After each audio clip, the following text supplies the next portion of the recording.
Namaste, Soul Circle! I'm Candace. And I'm Steven. We're from Arcana, Mind, Body, Spirit, here in Toronto, Canada. Have you ever stared up at the night sky and marveled at our universe? There's a lot happening up there. And since the dawn of culture, people have noticed different energies emitted during different times of the year. On today's video, we are going to dive into those energies and discover our lunar neighbor, the moon. And we're going to teach you how you can use its frequencies to your advantage by working alongside its natural cadence. Regardless of your belief system, you can set positive behavioral changes for yourself and the direction your life is taking. And by observing the lunar calendar, you have 13 chances a year to do this. On today's video, we will be diving into the basics of moon work. And over the course of the month, we will further discover the mystery of the moon so that you can unlock your full potential. So be sure to like this video and subscribe to our channel and hit that little notification bell right there so that you don't miss a single minute of self-discovery here with Arcana.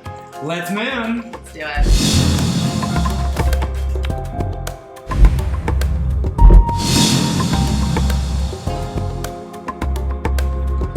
Did you know that the moon has scientifically been proven to affect tides in the ocean all over the world based on the phases of its cycle? It's true. During a new moon and full moon, tides rise worldwide due to the moon's gravity pull on our planet's ocean. The highest tide is on the side of the planet nearest the moon. The high tide on the other side of the Earth is caused by the Earth itself moving as a whole, slightly closer to the moon. Incredible, right? Yeah, the astronomical effects of the moon shake up everything on our planet. If the moon has the gravitational force to raise tides and actually pull the Earth closer, imagine what it does to little old us, right? So keep in mind that our bodies are made up of 60% water. So obviously it affects the tides in us as well as on the coast, the air in our lungs, the vibrations of the Earth, and all matters of cells that make up your body on a vibrational level. So, setting your cycle of life to be in harmony rather than dissonance to the moon's natural cadence can help you manifest and create at a much more productive and divinely timed rate. It's an important aspect to also consider women's menstrual cycles and how they can actually be tracked with the moon cycle as well, and how much that's going to also impact those of us who lead monthly. Right, yeah. For eons, ancient cultures have assumed the moon was both emitting light and changing shape, both of which we now know aren't true. It's not true. Nowadays, with modern science, we understand that the light we see is a direct reflection of our solar system's sun, and the appearance of its shape change is due to the path between the sun, the moon, in relation to the Earth. This creates a sacred geometry in the sky that every human and creature since the dawn of time have observed and felt the influence from. We can go back to at least 2,000 to 4,000 years before Common Era and see hieroglyphics of our ancestors tracking the moon. Yeah, like for example, if you look at the Temple of Dendera in Egypt, there is an entire zodiac imprinted on the ceiling there.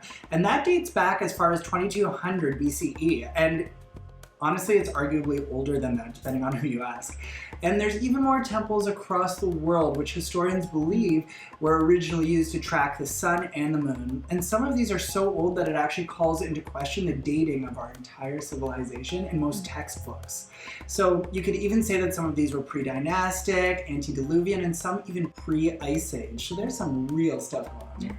I feel like if history wasn't so patriarchal, we'd probably have a lot more truth information on that. Again, throughout history, women or those of us who have a menstrual cycle and bleed, this has been a part of our existence. Yeah. So to think about tracking that and connecting that to the lunar cycle as well, I mean, this is a huge part of history. Yeah.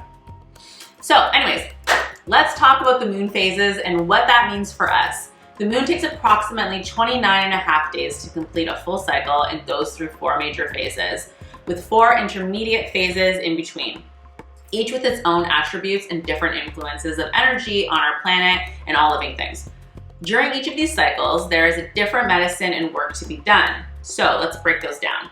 The moon cycles through these 4 major phases are 1, new moon. Number 2 is the full moon. Number 3, waxing moon, which includes the first quarter. And then we have the waning moon, which includes the third quarter. Now, the quarter moon takes place during a 14-day cycle on each side of the new and full moons.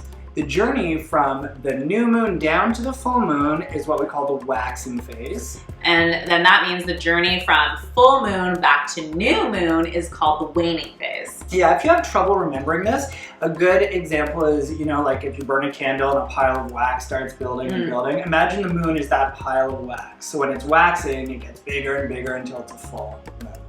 Awesome. Oh, that's good. Now, if you imagine you are trying to manifest a change in your life, like finishing a project, making a career change, maybe starting a business, or making some kind of major purchase, by utilizing the energies of the moon, you can have a statistically backed result that can ensure your success.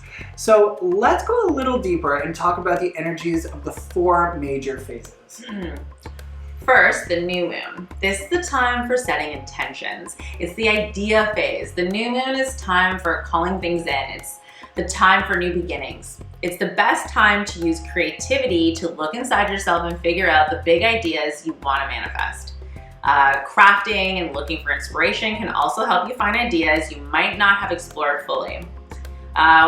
Whichever version of goal setting works for you should be the avenues you explore.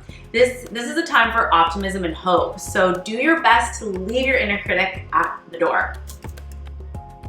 The second phase of the moon cycle is what we're going to call the waxing phase. It's time for action. It is time to walk the walk, get to work, put pen to paper, and start the mission you are setting out on. It's time for amplifying energies, working those intentions that you set on new moon. Stoke your flames, and if you don't know how, look for divine guidance as you take steps towards what you are creating. Sometimes that means you have to maybe learn a brand new skill or change an old habit or even habit building. This is the time to align yourself with the kind of person you want to become.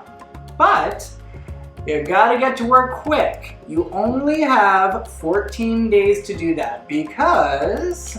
Next is the full moon.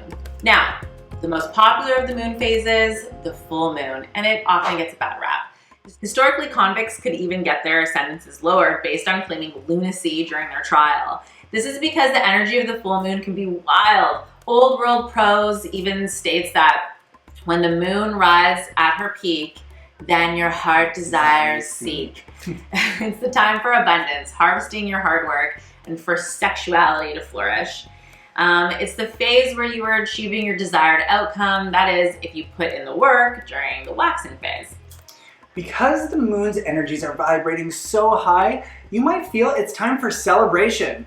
Go dancing, play sports, release the stored up feelings inside. This is when historically Earth practitioners were depicted dancing underneath the night sky. This was because it was believed that the veil is so thin between worlds and the energy is all out of control. And there's something to be said about that.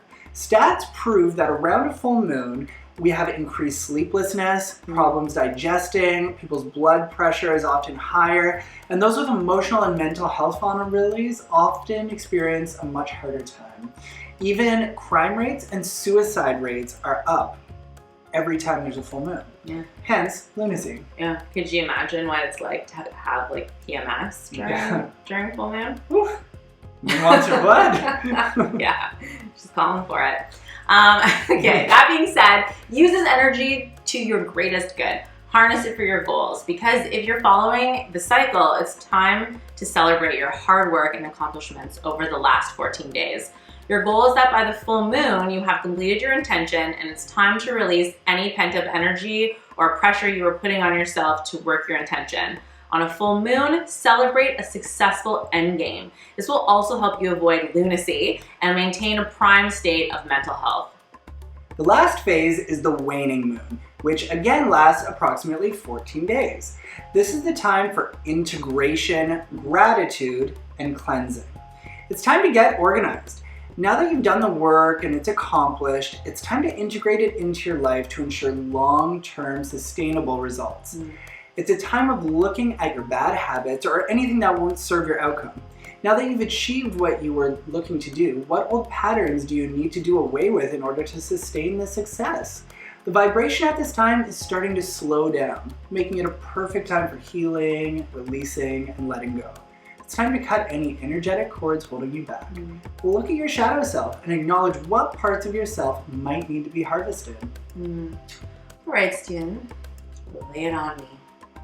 No, like, not literally. What's your favorite moon memory? My favorite moon memory. So, our friend Lisa down in Tulum, her and I were down in Mexico, and we were on the beach one day, and we sort of all planned this. I flew down there, and because we knew it was this crazy super moon. I think it was 3 years ago, 4 years ago, something like that. And we ended up going to the beach. And the beach was right facing the ocean. The moon was there. It was so big. Like, I've never seen anything. This is the biggest, brightest thing I've ever seen in the sky. And it was almost like the middle of day at midnight because it was just reflecting off the ocean, and there was so much energy and light. And we ended up spending the entire night there. And we're like, oh, there's the sun. Yeah. We should go. That's awesome. What about you? What's your moon memory? I would say the first thing that's popping up in this moment would be when we were in Italy. There was a rooftop outdoor shower, and it was the only shower I used for 10 days. I refused to shower inside. You didn't even know there was a shower inside, really. I know. And so I remember we came home, it was night, and we were like getting ready to go to bed, and I was on the rooftop showering, and the moon was bright, and I just like air dried and just laid down on one of the little like fold out lounge chair things, and I just went to bed. It was great. I think you were just lying there, and then the moon took you away. Yeah. You went on a journey. I welcomed it. Yeah. I welcomed it fully. That was great. I would do it again. In a heartbeat. In a heartbeat. So, okay, how about another one? Which moon cycle comes more naturally to you? So I am a very goal-oriented person. It comes very easy for me to do like the new moon intention work and the like waxing and like get it done. So that comes very easy for me. I would say that the waning section of the moon is actually very challenging for me. It's hard for me to slow down and integrate, and I mean, gratitude practice comes easy for me, but it's sort of not like giving it its full time, its full cycle of release and its full cycle of healing, versus being like, next, on to the next thing, on to the next thing. So I have to constantly remind myself of that integration, releasing, healing portion. What about you? I would say that what comes more naturally to me is probably the waning part, only because that has been such a huge, healing has been such a huge focus for me in the last probably like 6 years, maybe longer. So although now this year I'm focusing on the waxing more and in general, and so that is kind of easy now, but I'd say naturally that healing, that slow kind of just like taking it in, looking at it, I do have to practice on the integration. But that's just because I'm manifesting and all my things are coming to flourishing. It's all happening for me. I'm not used to this. Yeah, so that part's like, whoa, I got all this stuff now. How do I live with it, and where do I put it? But in general, I'd say that like slow healing part, looking in, being aware of those moments and those goals when they're happening. It's easy for me to catch myself. I can slow down and like see that. Like, that's easy. That's probably easier for me, or more natural. I wouldn't say easy because none of it's easy, but it's probably more natural. Well, I hope you are all as excited as we are about our moon work this month. If you're new to Arcana, you're going to see just how much Candace and I are obsessed with the moon.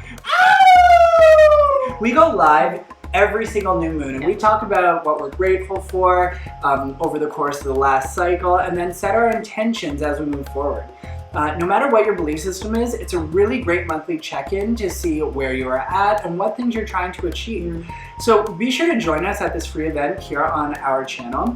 It's also a great way to get to know us. We have been known to pour our hearts out here and there on a new moon. So I put her in the hot seat every time. She sweats it out. So you want to see me sweat? Yeah, tune in. Be there. Also, periodically throughout the year, we will have a full moon celebration where we invite our friends from all around the world to participate in a night of healing, spiritual work, and ceremony. We've had Kaylin from The Elegant Path, Matt Taro. Yeah, we had Michael and Amanda from Abundant Chicago. We had Agnes from Southern California. She did some sound bath work with us. We've had a lot of people across it, and we're actually planning on working with some people from Australia for our next full moon. So we're excited for that. Yeah. All right, that's it for today. On our next video, we're going to further divide these sections and talk about how to practically apply these skills to the moon so that you can really start doing the work. Thanks for tuning in, and be sure to hit that follow and subscribe button to make sure that you don't miss any of our future content. On Wednesday, we will be diving into our moon sign series, starting with our air moon signs. If you've never had your chart pulled before, please head over to www.arcanamindbodyspirit.com and purchase a virtual natal chart journey with us so that we can help you discover all the different layers that make up who you are. And on Friday, we will be starting our Goddess series based around the deities that we most often used in practice. So excited about it all. It's gonna be great. Thanks for being here. Much love. Namaste. Namaste.